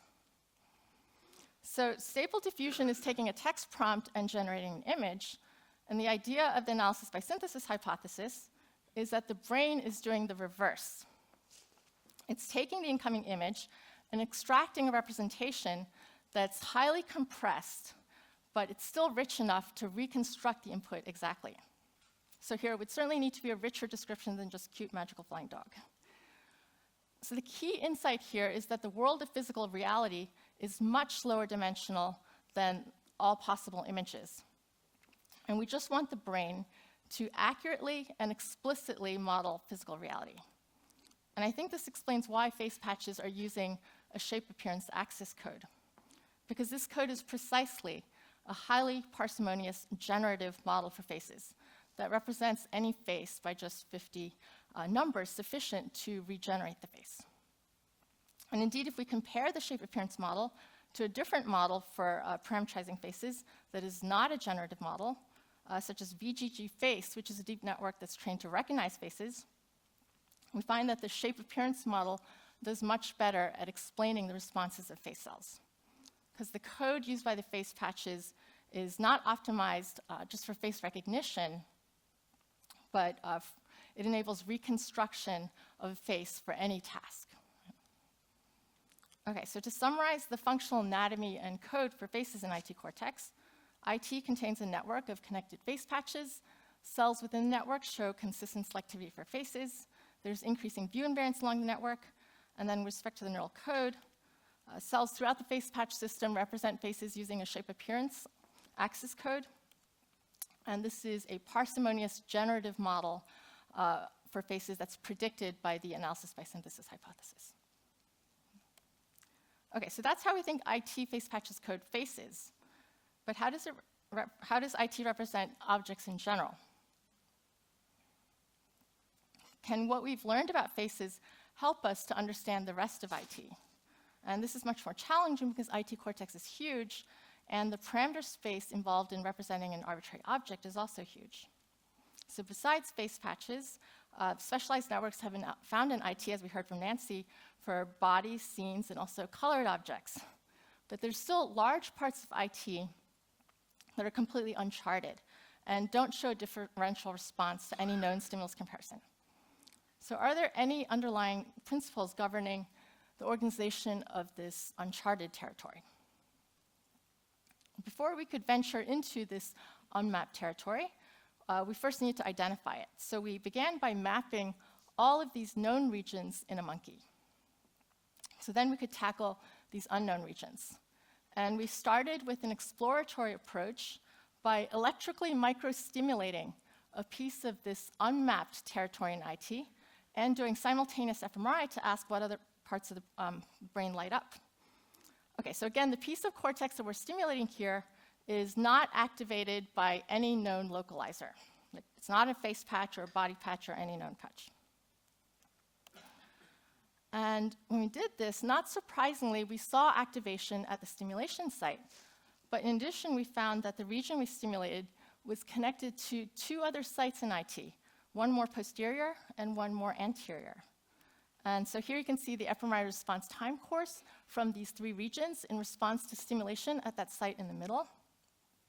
And what this means is that we found a new anatomical network in IT of these connected patches. And so we're going to call this network X for the time being, because we don't know what it's doing. And to begin understanding the function of this network, we presented a stimulus set consisting of 51 random objects, each at 24 views. And here you can see responses of cells in the 3 patches of this network X to these 51 objects. And they're clustered separately for the 3 patches. And what you can see is that there's strong consistency in the selectivity of these cells. Right? So all the cells in these 3 patches are actually suppressed by faces, and they showed a strong response to a few of the other objects shown here. And none of these objects were confined to any category, but instead, when we looked at them, it seemed like they all had protrusions. Okay, so we found a new functional network in IT whose cells show consistent selectivity, but the network is not specialized for a specific category. And as I mentioned at the very beginning of my talk, one of the hallmarks of the face patch network is that there's increasing view invariance going anterior, and this was also true of network X. So here you can see response of a cell in this posterior patch, and it's view specific, and in the anterior patch, you see that the neurons are view invariant. So given the intriguing similarities between network X and the face patch network, we wondered whether we could understand the code used by the cells in the same way that we understood the code for the face patches. And the key challenge is to figure out a way to describe an arbitrary object by a set of numbers. And until a decade ago, this was an impossible problem. But now with these deep neural networks trained on object classification, we have a great solution. So for every object, we can pass it through a deep network and get out a few thousand numbers describing the object at a high level. And then we can use principal components analysis to further reduce the dimensionality to just 50 numbers. So now we've created a 50-dimensional object space, exactly analogous to our previous 50-dimensional face space. So what do the axes of this object space look like? Here you can see objects at the 2 extremes of PC1. And so we can call this the spiky versus stubby axis. And here's PC2. And we can call this the animate versus inanimate axis. And when we analyze the responses of cells in this network X to objects that were parameterized by these object axes derived from the deep network, we found that they behaved very much like face cells, with single cells showing this ramp-shaped tuning to specific subsets of dimensions. And this suggests that object cells are using axes to represent objects in the same way as face cells. So to summarize the functional anatomy and code of network X, we find that it's strikingly similar to the face patch network. It consists of a network of connected patches. Cells within the network show consistent selectivity, and there's increasing view invariance along the network. And also, the cells are using an axis code. So there seems to be a clear structural parallel between the face patch network and network X, suggesting that IT may obey a more general principle of organization. So network X covers just a portion of this unmapped territory, and given its remarkable similarity to the face patch network, this made us wonder whether there's other networks that are similarly organized. And if so, is there a general principle governing how all of these networks are arranged in IT? And the fact that we found network X, if you'll recall, initially through this random targeting, suggests that either we were incredibly lucky or it's not unique. So we decided to take a second look at the networks that we had found, and we realized that, so recall the first 2 axes of object space are roughly stubby versus spiky and animate versus inanimate. Right? And faces are stubby animate objects. Bodies are spiky animate objects. Network X, remember, it liked objects that had protrusions, so it liked spiky things regardless of animacy. And these observations made us wonder, is it possible that all of IT cortex is organized according to these first 2 axes of object space, in the same way that retinotopic cortex is organized according to polar angle and eccentricity? And as a first step to test this, we projected each of the stimuli that we showed to the monkey onto these first 2 axes. So each dot here is one stimulus. And then we mark the top 100 most preferred images for network X, for the body network, and the face network. And you can see that they approximately span 3 quadrants, but there's a region of the space that's not covered by any of the cells, right? So then we predicted that if it's really true that IT cortex is organized according to this scheme here, by these 2 dimensions of the object space, then there should exist a 4th network that responds strongly to the objects projecting in that quadrant. And this was an entirely non-obvious prediction because we had never before recorded from a single cell preferring such objects like a USB stick or a radio. So to test this, we did an fMRI experiment where we contrasted responses to these stubby objects versus these other 3 quadrants. And when we compared this, we found that there actually was a network that was selectively activated by these stubby inanimate objects. And you can see that here in these coronal and sagittal slices. And so here you can see an electrode entering the anteriormost stubby patch. And here are responses of 2 cells that we recorded from this patch. And you can see that both of these cells were selected for these stubby objects like the truck and these houses. And this was true for the entire network. So our hypothesis that IT is organized according to the first 2 dimensions of this object space actually let us discover a new network within IT. And when we plot the preferred objects of the stubby patch cells, we can see that they indeed lie mostly in this previously unrepresented quadrant. And so here you can see the 4 networks projected onto a coronal slice in posterior IT. And you can see the progression from body to face to stubby to network X in both hemispheres. And this organization is preserved in middle and anterior sectors of IT. So green, blue, purple, orange. Green, blue, purple, orange. And it's also preserved across different animals. So we see that the face patches are one part of an exquisitely organized piece of machinery for representing the entire space of objects. So to summarize overall, here's the current big picture of the spatial organization of IT cortex for representing object shape. IT has at least 3 distinct mappings of object space, with increasing invariance from posterior to anterior. And each mapping is further split into at least 4 regions tiling the 4 quadrants of object space. And faces occupy one of these quadrants, but importantly, the other quadrants are represented using a similar architecture and coding principles as for faces. And using activity from just a few hundred cells recorded across these 4 networks, we confirmed that we could actually reconstruct arbitrary general objects, just like we could for faces. So I think what's really exciting here is that we've changed the basic understanding of IT cortex. And starting from the face patch network, we were able to piece together a unified model for the functional organization of all of IT cortex in terms of object space. Okay, so in the last few minutes, I want to return to the beginning of my talk. Everything I've told you so far about how face cells represent faces and how cells in other parts of IT represent objects in general has addressed how neurons encode physically distinct visual stimuli. And recently, we've tried to further exploit the face patch system to ask, how does it represent subjective visual experience? And to do this, we're leveraging the paradigm of binocular rivalry that you all saw with your own eyes in Nancy's talk.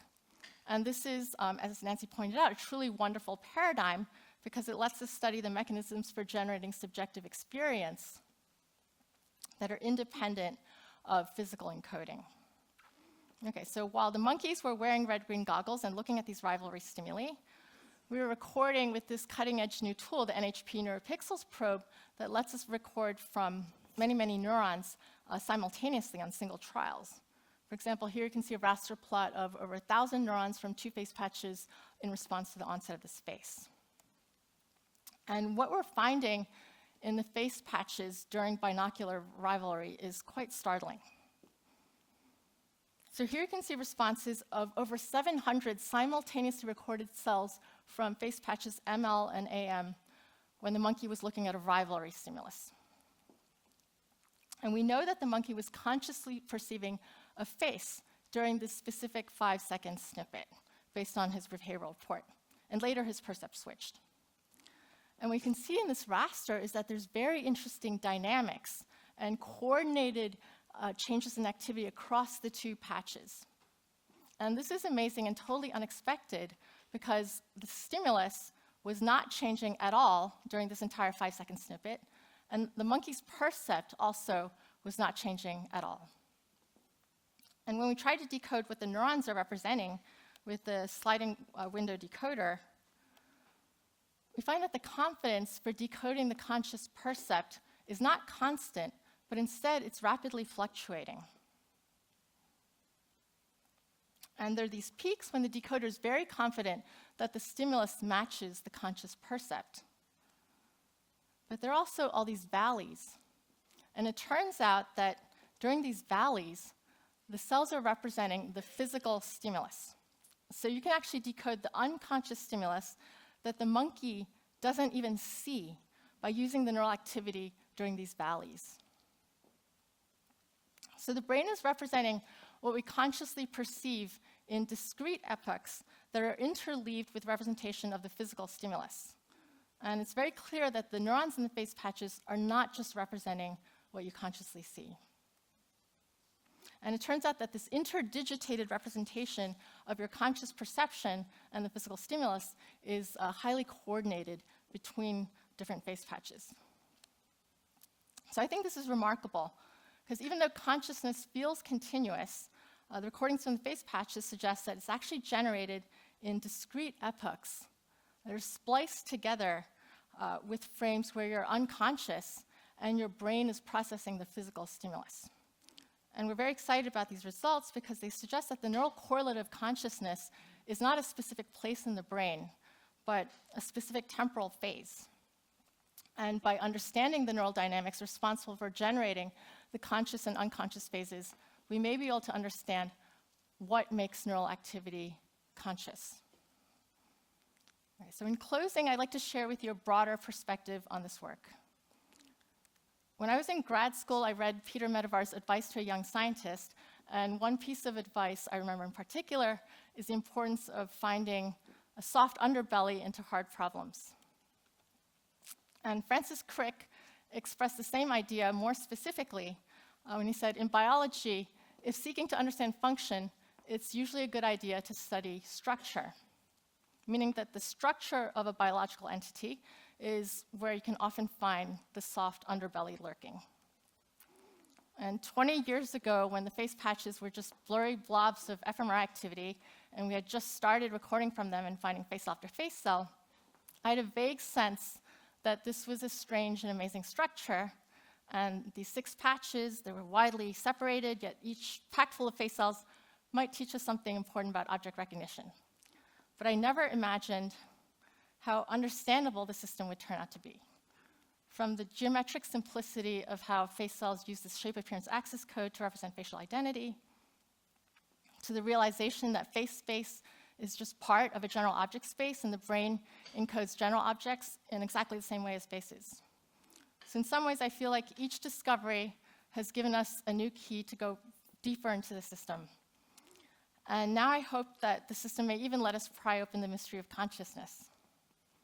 I don't know if this path will one day lead to bridging the mind-body problem, but I do believe that as a neuroscientist, if you start with a structure related to the problem that you're interested in, keep following it, and trust that the brain is deep but understandable, the questions will never end. So it's been my great luck so far to pursue these questions with extraordinary young scientists whose vision, creativity, and perseverance have made everything possible. And my talk today featured the work of these 3 brilliant individuals. Stephen Chang did the work on face coding, Pingley Bao did the work on IT organization, and Janis Hesse is working on consciousness. On this very special day, I want to acknowledge my 2 extraordinary mentors in grad school, Marge Livingstone and David Hubel. I also thank Winrich, who started this journey into the face patch system together with me. And I also want to give a shout out to all the amazing collaborators at MJ Charlestown who were in the trenches with me at the beginning. Roger Tutel, Yuka Sasaki, Wim Van Duffel, Larry Wald, and Joe Mandeville. And finally, I thank with all my heart all the people in my lab, past and present, who make doing science such a joy. So thank you.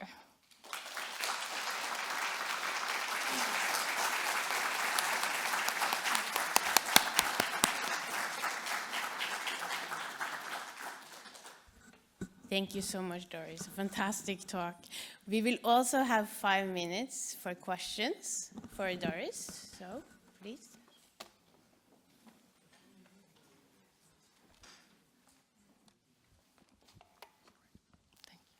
Thank you for a fascinating talk. I was wondering, how does your the cells that you have been studying relate to the concept cells that Itzhak Fried has been studying, and where the cells respond only not to images, but also to spoken words and names and so on? Yeah, we think that they provide inputs to the concept cells. So the concept cells are located one stage down in the medial temporal lobe, which comes after inferotemporal cortex. And like I showed you, these face cells, they're not yet coding even the identity of a face, right? Because they respond the same to all those faces in this plane perpendicular to preferred axis. So this is really an earlier stage. Yeah. Did you come across concept cells when you were studying these other cells, or? Yeah, that's an interesting question. We have recorded in perirhinal cortex where people have found these concept cells before. They're very few and far between in the monkey. Like we found like a handful of cells that respond selectively, like to the monkey's caretaker and so on. Okay. But even there, like we found many cells that still show this axis coding. So that remains a mystery. Okay, thank you very much.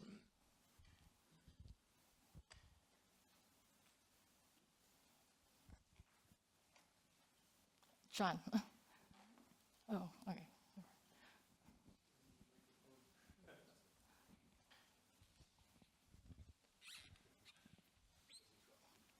Oh, I have Go ahead, yeah.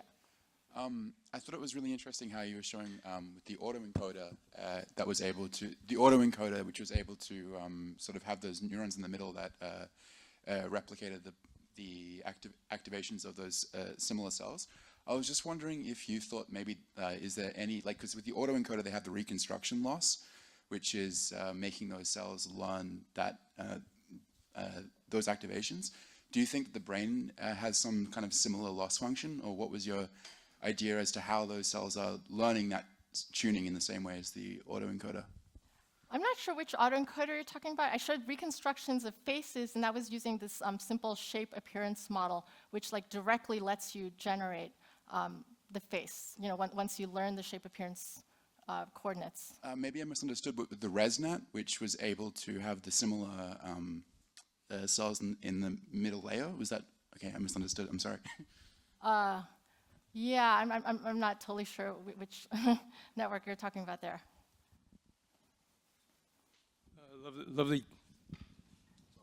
Lovely talk, Doris. Tremendous. I'm not sure I understood your the last slide, but one where you were showing the oscillations between conscious and unconscious experience. When you were showing there something which was a visual rivalry stimulus, yes? Mm-hmm. So when the animal is not conscious of the face, is it then conscious of the house? Yeah, so I was showing... Do you think that's what the rivalry is? Yes, I'm sorry, that was unclear. So Nancy showed you this display, and I should point out that the time that it takes to switch varies between people, but at least when I was looking at it, it was like around 5 seconds, right? So I would see the face for 5 seconds and then the house for 5 seconds, okay? Right. And what I was showing you there was a 5-second snippet, just a 5-second snippet, where the monkey's perception was of a face the whole time, okay? So his perception was not changing. He just saw a face, and so you guys remember what that felt like, right? You just saw the face whole time. But then when you look at what the neurons are doing, they're not just representing the face. Like during these valleys, they're actually representing the house, and you can decode if it's a house, like perfectly from that activity. So the brain is actually representing what you're not conscious of. That was the point of that result. Yeah. And did you get any impression of why you get the shifts? Because of course, in the rivalry situation, there has to be some reason why you're shifting from face back to Yeah, house. that's a really... Did you see anything in the cell firing which predicted when it was going to shift? It's been hard to get at that because in the monkey, you know, the way we actually tell what he's perceiving is using this eye movement behavior, and the resolution of that is like 1 second. So we can't pinpoint exactly when his perception is shifting, but that's also an extremely interesting question. Like, where does that switch in the actual conscious percept happen? Yes. Good. Thank you.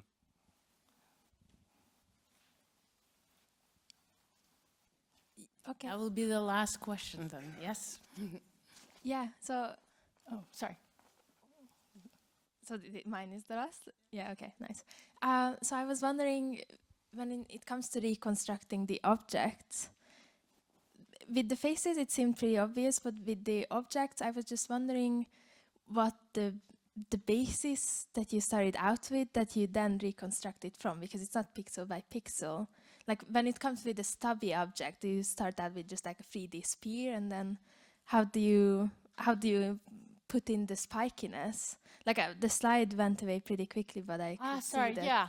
It's like I'm pretty sorry, realistic. Yeah. I didn't explain how we did the reconstruction. So we took advantage of another deep network that's trained to invert AlexNet, right? So I showed you that if we take the IT responses, you know, in these other networks, they can be well explained by the axes that you get from this deep layer of AlexNet. And so, you know, every cell, you can get this model in terms of the latent features of, you know, the last layer of AlexNet, and then you can have another network that can then invert those to reconstruct the image. And so that's how we did it. Does that make sense? Yeah. Okay. Thanks. All right, thank you. Thank you so much.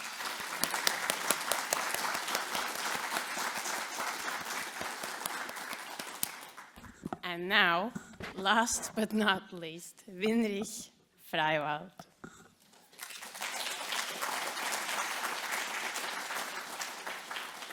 Thank you. Might have a sip of presidential water.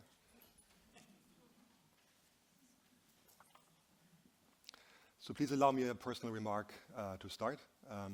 The Kavli Prize is one of the highest honors a scientist in my field can receive. The prize also carries a second and maybe more deeper meaning for me.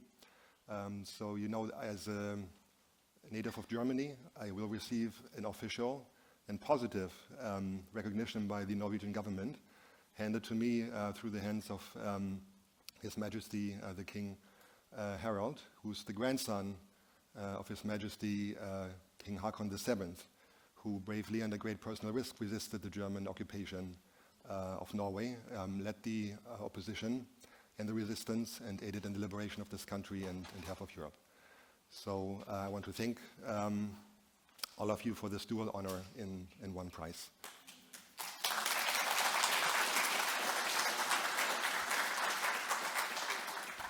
Mange tak.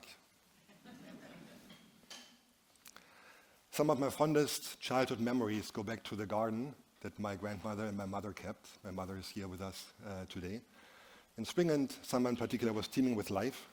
We saw butterflies, bees, and bumblebees, which I particularly liked because they actually reminded me of my two grandmothers. When we went on vacation at the North Sea, we saw even stranger creatures like starfish, jellyfish, and crabs. And we went on vacation to my father's parents. We would go to the forest and see boar, deer, and owls. So you can say that I was fond of animals. But none of this compared to the thrill provided by, you might not guess it, an American insurance company. So you know that Mutual of Omaha was actually sponsoring a TV program called Wild Kingdom that was featured like once a week.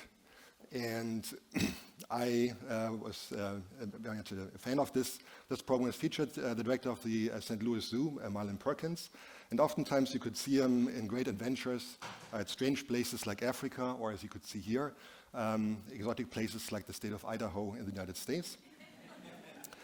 And I was not the only enthusiast taken to these strange countries, but also my childhood friend Friedhelm, who is here with his family today, from 2 years old. He was similarly enthusiastic, and we decided then and there we were going to become animal researchers, you know, probably thinking of living similar adventures in the Serengeti as Marlin Perkins did. Now, in other segments of this program, Marlin Perkins would also show the special anatomy of animals in his zoo.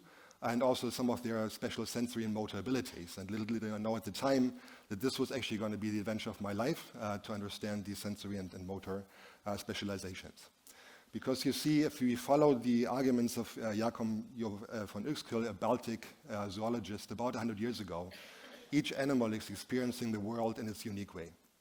It has its own sensory organs, it has its own motor abilities, and through this, it is interfacing with the outside world. And so all of these animals that seem to exist in my perception, in my memory, in a particular outside world, they actually have created their own individual worlds. Now, for many animals, there's a special place occupied in their world that their brains are constructing for them, and this is others. So the evolution of sociality is a great wonder, because our brains are selfish. Our genes are selfish, and so it's a question like why sociality did evolve. Evolutionary theory came up with 5 explanations why this might happen, and it comes in very different shapes and forms. So you might be a herd animal like these wildebeest who might have been shown in Wild Kingdom, in which you're like part of like a large social group. But in primates and in humans, we have evolved other systems that are more complex. I'm shown here, where there are smaller groups of people coming together who can recognize each other individually. In this case, you could do it by the number on the jersey. But in general, this is not done by a number on the jersey, but by the face. And one particular example of this I like is the northern paper wasp, Polistes fuscatus, who has a social structure that is very much like that of primates. So they have multiple founder queens, typically, that are not genetically related. Therefore, the individuals are different from each other. And they form hierarchies, they socially interact. They can remember for several days who they fought with. And this recognition of individuals really helps to stabilize the hierarchy. And if you look at their faces, you might recognize that they're different. You can tell one fuscatus face from the other. But there's another species that's only 1 million years of evolution apart. This lives in a solitary environment. It cannot tell different faces from each other. All the faces look the same. And so you see that the evolution of the mechanisms for the perception of social reality and the evolution of diversity, which you need to tell one individual from the other, they actually go hand in hand. Now, these insects, of course, they have exoskeletons, and so they can only carry so much information. But in our human and monkey faces, there's a lot of information that is conveyed by just looking at the face in a fraction of a second. And in fact, you're making all these inferences about identity, gender, age, race, species, similarity, attractiveness, trustworthiness, mood, and attention in a fraction of a second, and you do this automatically without even thinking about it. And this is possible because of a mammalian evolutionary novelty. So if you're a frog, there are like really cool things you can do. You can sit on the front porch and enjoy the day. But what you can't really do is to change the morphology of your face. Now in mammals, muscles can insert directly at the skin. You can see it here in the top view, and like 2 rats that are interacting with each other, moving their whiskers. And this has gone galore in primates and humans, where there are 23 different facial muscles inserting at the skin that can change the configuration of our faces. So you saw there was not only identity conveyed in this image I showed you before, but 10 out of these 11 players seem to be full of excitement and expectation about the upcoming lab, and you can get this from the changes in their individual faces. You might have spotted the one person who isn't. And this can be used for active social communication. So here is an example of Tonkean macaques that likely none of you have seen before, but you can understand the little social drama unfolding there because there are these active facial movements of appeasement and aggression. So you've heard a lot about face cells and face areas so far. I will tell you briefly about face cells and possibly face areas on the other side, on the motor side of the system, right? So there are face cells and areas for the perception of faces, but there are also face cells and face areas for the control of facial movements. There's little known about the control of facial movements, which is why we got interested in it. And there are only 2 facts I need to highlight to you today. One is that there are particular regions in the brain that are sending output connections into the brainstem. And from there are motor neurons who are projecting directly into the facial musculature that can cause these changes that I showed you before. So this is a particularly close connection between the neocortex and the motor system that otherwise you only find in the hand. So if you find yourself particularly closely connected to your face, this might be why. It is, actually, your neocortex is particularly closely connected to the face. Second, we know that there's functional differentiation. such that it's thought that medial areas in the brain and lateral areas carry different functions. The medial areas involved in involuntary movements, the control of emotional expressions, and the lateral areas in the control of voluntary movements like speaking or eating. So here's one example that shows this from neurology. This patient suffers from a lesion to the left motor cortex. She's not able to pose a smile after the lesion. So if you ask her, please smile for us, you can see she can do it with one half of her face, the one that's opposite the side that is not lesioned, but she cannot do it on the lesion side. But in the social context, or when she hears a joke, she can smile.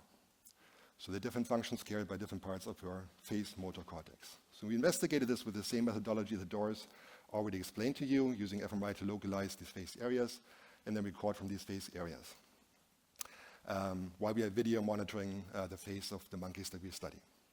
So we made several fundamental discoveries, and this is really the work of my friend and colleague Eivind at the Hebrew University, collaborating with us in New York, and Gina Yani, Sarina Kamachaya, and Yuri Vasquez, a postdoc in the lab. First, we find cells that you might expect that are related to the movement of individual muscles. I told you there's a very close correspondence. Why is it there? Maybe to control very fine movements. And so here, this is one particular cell that becomes more active when the lower lip is moved. Second, there are cells that are active during particularly meaningful facial gestures, like a threat gesture or lip smack, which is an affiliative gesture that monkeys are making, or doing a chewing movement. So here's one example. This is a cell that is increasing its activity just before and during the motion onset, and then during the continuation of the movement of a threat gesture, but not for the other two categories. Here's an example for one that likes lip smack, and here's one that becomes active after actually the onset of the chewing movement. And then there are others that are combinations of these. But there are also cells that do something different. By the way, so the third main finding is that these cells are distributed. So in all of these areas, we find selectivity for all of these three different kinds of movement. So you might have expected, based on the neurology, that you would find threat coding in the medial part and chewing coding in the lateral part. This is not the case. We find activity and information of all these movements everywhere. But there's another kind of neuron that actually does not change its activity very much in relation to the onset of the movement, but it keeps a certain activity state continuously. I'm showing this here only for a second before and after. We have other analyses now that indicate that it can continue for many seconds or even minutes.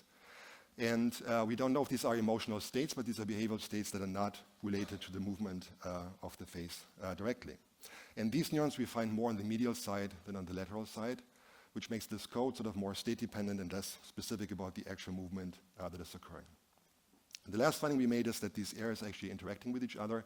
They're wired together. They're exchanging information between each other.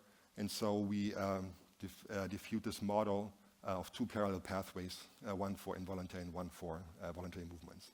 So these are just the very first and foundational findings. Again, we don't know very much about the system.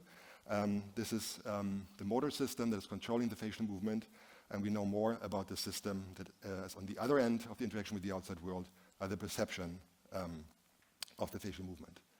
Now, as Doris was already alluding to, the wonder of perception really starts at this moment where light energy is transformed into electrical activity in the back of your eyes. And then afterwards, the brain is on its own. There's no light anymore, there's only electrical activity.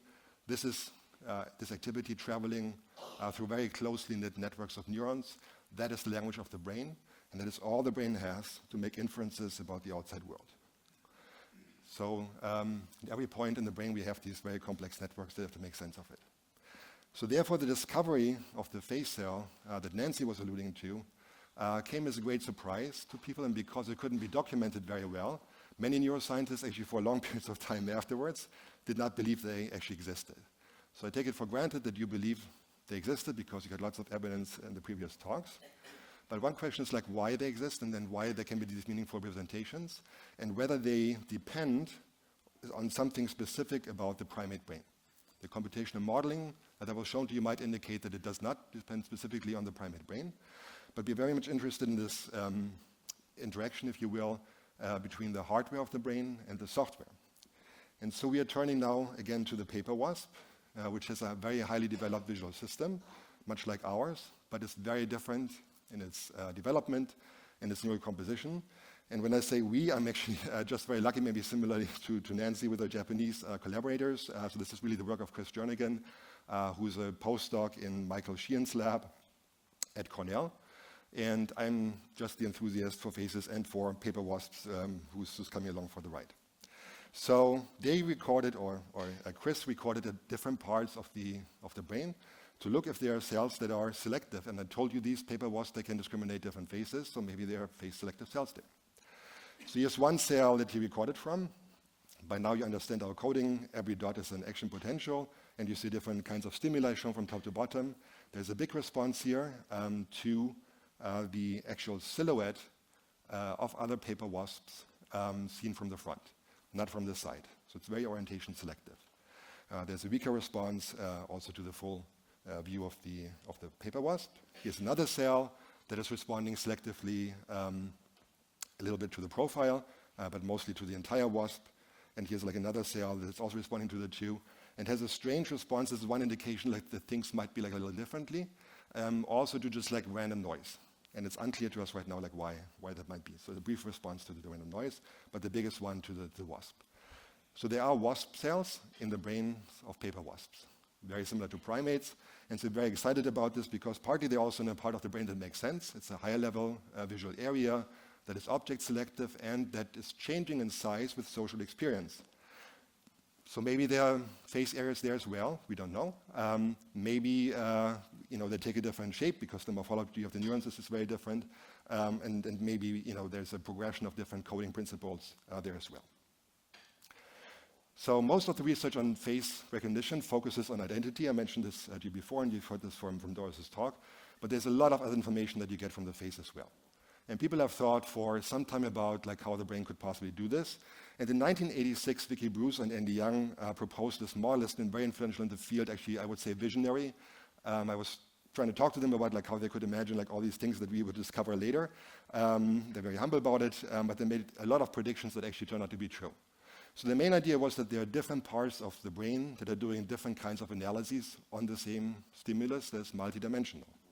And so this face processing network that Doris showed you very much corresponds to the idea of structural encoding, that you're starting with something that's very view-dependent, but then now you're extracting the structure of the face, and then you have that extracted and can use it for further processing. But our faces are not just these rigid three-dimensional bodies I showed you before. They can change, and this is actually socially very important. So some colleagues of ours are now studying why doll faces might be creepy. Right? They're very similar in their shape to actual faces, and so there's like a morph. But your intuition as a person, and especially as a parent, to the left stimulus and the right stimulus, would be or should be very different. So what really makes the face alive? So the first clue we got was from a study that Clark Fisher did as a grad student in the laboratory, who discovered an additional face area that was particularly selective to naturalistic facial movement, while the other areas actually responded more to unnatural sequences of changes in the face that we showed. And Zetian Yang, another grad student who was joining the lab later, would record from this face area MD, which is, as we thought from the fMRI result, face motion selective. So here's one example cell that Zetian found. It's responding very strongly. Again, I'm using similar color code as before. Red colors for response enhancement and blue for suppression. So there's a big lasting response to a naturally moving face. You can see it at the top. If you speed up the movie, the cell still likes it, is responding almost the same way. If you downsample it or slow it down, the response drops very quickly. Also, if you jumble the frames around, there's no response there. Whoa, okay, yes, this was a great finding. And also no response to objects. And at the bottom you can see there's actually no response at all to faces that or any stimuli that are not a movement at all. And this is the majority, or about half the cells, 51% of the cells have these properties. They're very selective to movement. And they're actually very exquisitely selective to movement. So some cells actually respond to the movement of the entire face, others just to the movement of the mouth, others just to the movement of the eye, which really means that they have to extract different reference frames. There's a smaller portion of cells, however, that's responding not to motion, it's actually suppressed by motion. They're like static faces, and others that are both responding to moving faces and to static ones. And in this population of cells, we found other kinds of selectivity we had not seen before. So there are cells that are selectively responding to particular expressions of the face. So this cell responding to 2 out of the 4 different expressions that we tested. So it's an expression selective cell, and it's a good third of the cells that have this property. And then we also looked for gaze selectivity, where we artificially changed the orientation of the eye inside an image, which is just changing a few percent of the actual image. And there's a good quarter of the cells there that are selective for gaze direction. So in the Bruce and Young model, yes, we found evidence that there's a different part of the brain that is processing the other qualities, the ones that are either changing or that are changeable. And in the monkey, this is area MD, maybe other areas that Zetian studied. Okay, so there's a structural encoding of faces for the shape, and so Bruce and Young thought that this would be a good input to recognize individuals. We've talked about generic face recognition so far, but you can argue that the recognition of faces really involved to recognize particular individuals. And familiarity is really one thing that you're picking out very quickly when you see the picture of a face. So where is this quality happening? And I should say, before and we're now transitioning from the domain of perception into other domains that are not purely perceptual, but that are interacting with other qualities. In the case of familiarity, it's the quality of memory. But there are multiple qualities in which faces have an impact on you beyond your perception. And I would like to illustrate 3 of those to you. So the first, I demonstrate with these glasses. So all of you know that these are not my real eyes, but I seem to be looking to the left-hand side. So your attention is drawn in this direction, and then quickly realize there's actually nothing happening over there. Actually, once I gave the talk and someone did walk in, but probably not now. And so your attention is drawn back again to my face. You realize, I'm still looking over there, pay attention over there. And so your attention is oscillating back and forth. These are my real eyes, nothing really happened. It becomes a little annoying over time. So there is a manipulation going on, right? Faces manipulate you in a way that you're completely defenseless against. And this is a manipulation of your attentional system. There's also manipulation of your emotional system. If you see a baby face that's smiling at you, it has an emotional impact on you. There's like no way you can defend yourself, and I can tell from personal experience, it really is impossible. And the third one is this connection with your memory system. When you see a picture of a person that you know, that is activating your memory system, no defense against that. In fact, in face recognition, the two are very difficult for us to subjectively discern. The perception of a face and the recognition of a person really go very closely hand in hand. So we wondered where this is happening in the brain, and this is the work of Sophia Lundy, who looked into neural mechanisms of familiar face recognition. And so she did the same test that we did before, looking for brain regions that are responding more to faces than to objects, but now she was taking familiar faces and familiar objects, which in our case were highly familiar individuals that the subject monkeys knew, and the toys that they also were very familiar with. So Sophia found all the face areas we had found before, but in addition, she found 2 face areas, one in perirhinal cortex, a region that is already associated with memory and function, and one in the temporal pole region that were selectively now responding more to these familiar faces than to familiar objects. And again, these 2 areas we had not seen before. Now this could be because the effects might be stronger. These are also difficult regions to image. And so she ran another experiment whose logic I would like to demonstrate to you in a little experiment. So you might see this highly blurred stimuli, and if you're sitting further in the back, you might recognize that these are faces. And what we did was to very slowly unblur these images over the course of about half a minute. And I'll do this for both stimuli, first the one on the right and then the one on the left-hand side for you, and if you notice anything, shout it out.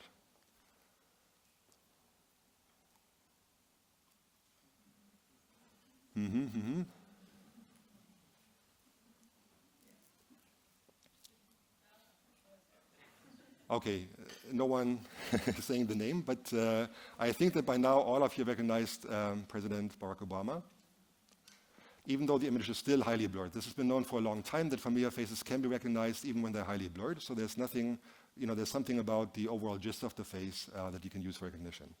Okay, let's repeat this on the other side.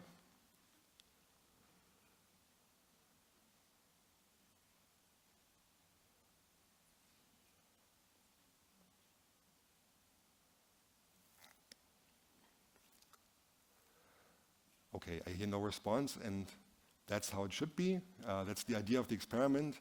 This is the half-brother of Barack Obama, who probably none of you know. And so that's the point of the experiment. So the idea here is that if you slowly reveal more and more information about a generic face that you don't know, brain activity might increase. It could be linear, it could be something else, but it might increase over time as more and more information is revealed. However, if there is a face that you are personally familiar with, or a famous person, there might be this moment of recognition, and so you might not get any activity at all until a point when you recognize it, and then afterwards the activity might stay more or less the same because you've already recognized the person and you don't really profit from this extra information. And there could be mixtures between the two. So what Sophia found was in the generic face processing network that we've presented to you before, there's a slight increase in activity differing by area when there's a familiar face versus a non-familiar face. But in these two areas that she had newly discovered, there's this nonlinear increase, and it's specifically for the familiar faces and not for the non-familiar faces. And it's particularly pronounced here for this area in the temporal pole region.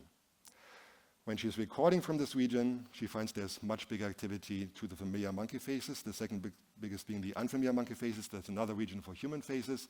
Again, bigger response for the familiar human faces than for the unfamiliar ones. And to the best of our knowledge, this region is still face-specific. So we don't get responses to the voice or to the body on the question of the concept cell before this is a face-specific area. And we have cells in there that are very strongly selective to particular individuals.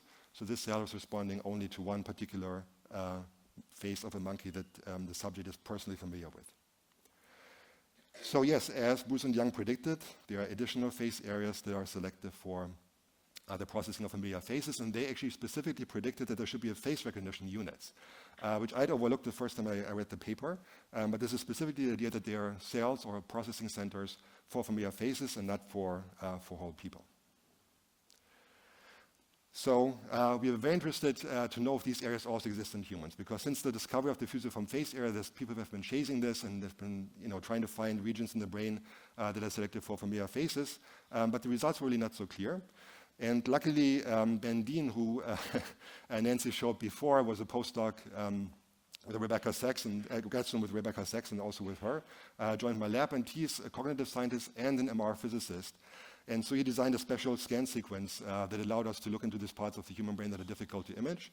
And lo and behold, he found selectivity very similar to that we've seen in monkeys before, also in humans, and it's in the temporal pole, and it's in a part of the temporal pole that also this temporal pole area in the macaque monkey exists. This area has other properties as well that I will not mention today, but it's connected to other parts of the brain, and one that Nancy also mentioned, the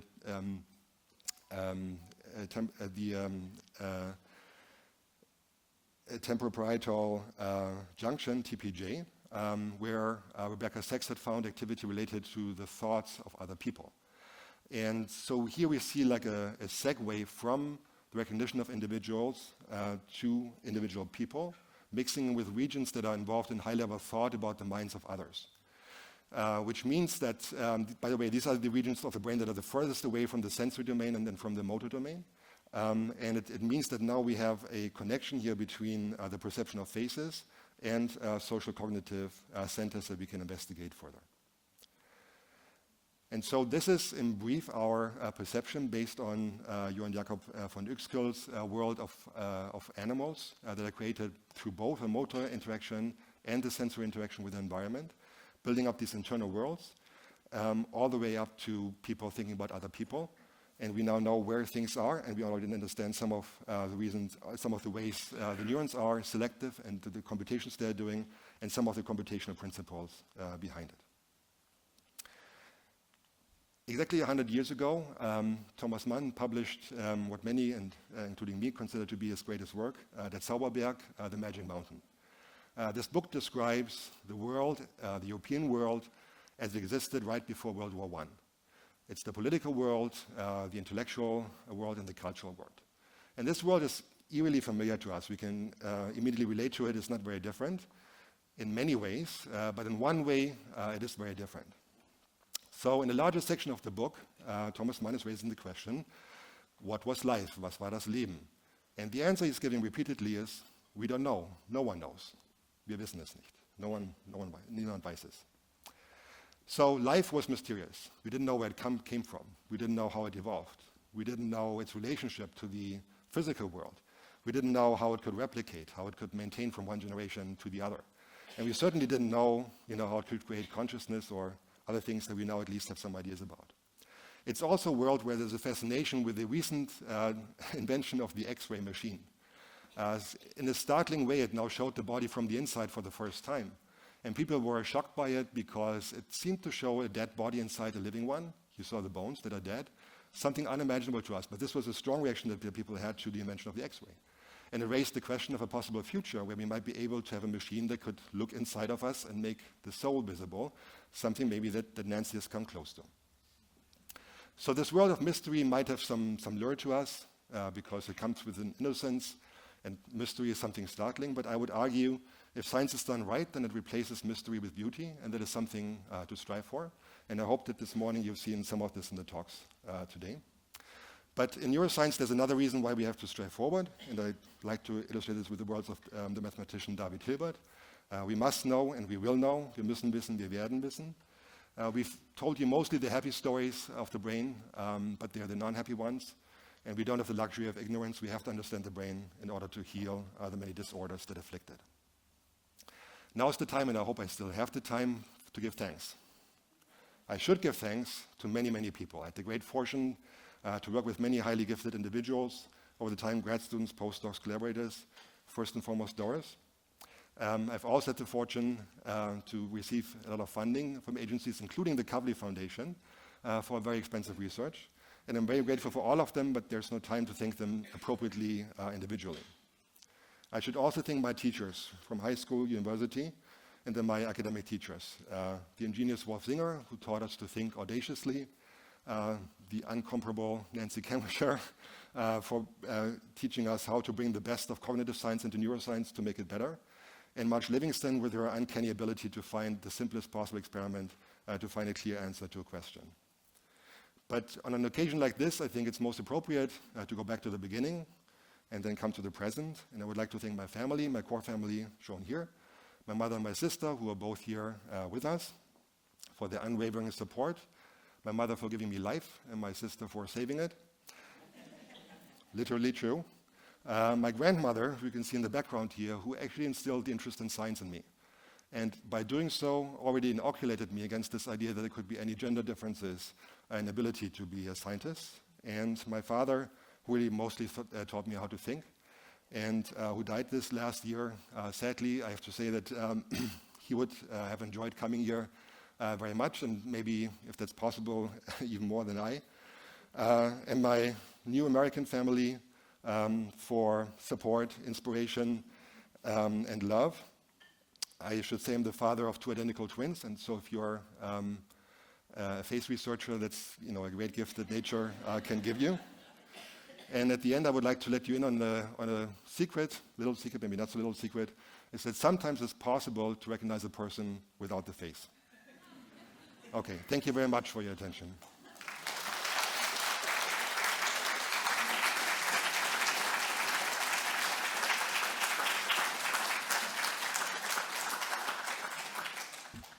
Thanks so much, Winrich, for an amazing talk. We also have 5 minutes for questions for Winrich, so please.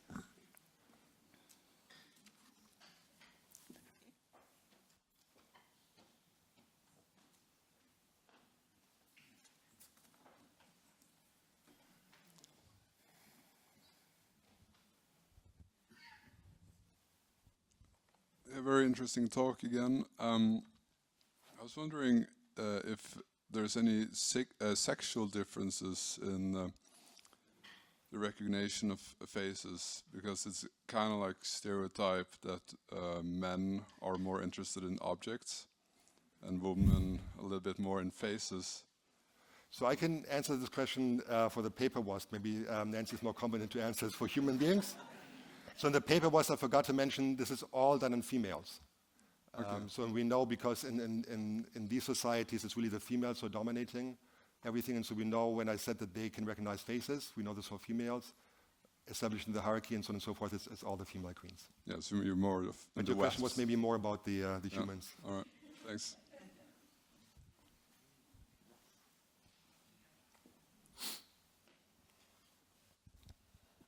Thank you so much for a wonderful lecture.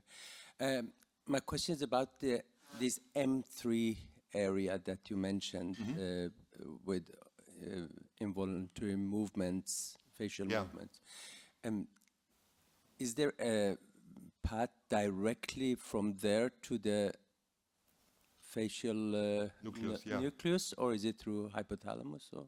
No, so there's a direct connection. And again, this is like an evolutionary innovation that in the primates otherwise you have for hand movement, where it started to be like for the fine control of the fingers.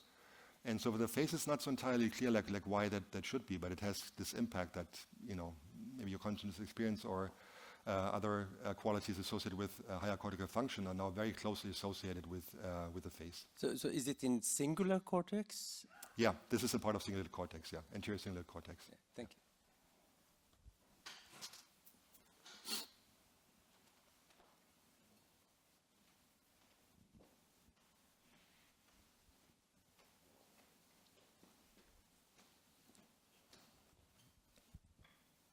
Thank you very much. I have a little curiosity about the wasps. You have shown that they react to the white noise as to wasps as well. And I was wondering, maybe there is some waspness to the white noise because of how the colony moves. And it would be very curious if you have had any videos of other insects colonies moving, or if people moving, if they react the same way to that too. Yeah, so we have movies of other arthropods, including other insects, that these cells were not selective to. So this is like a very strange thing that we have not seen in the primate visual system, that you would get a response to something that's not in the shape, really. But I think you might have an idea that we hadn't thought about, is that maybe there's something to this pattern that is wasp-like, and that therefore there's a response that we have not seen before. We think more about like computational ways that this could happen here and not in the other system. The other small differences I should mention, that we call them wasp cells because they really like the body context. So if you just present the faces in isolation, we see much less of the selectivity, something we also see in the primate system, but not nearly as strongly as here. Okay, thank you. Thank you.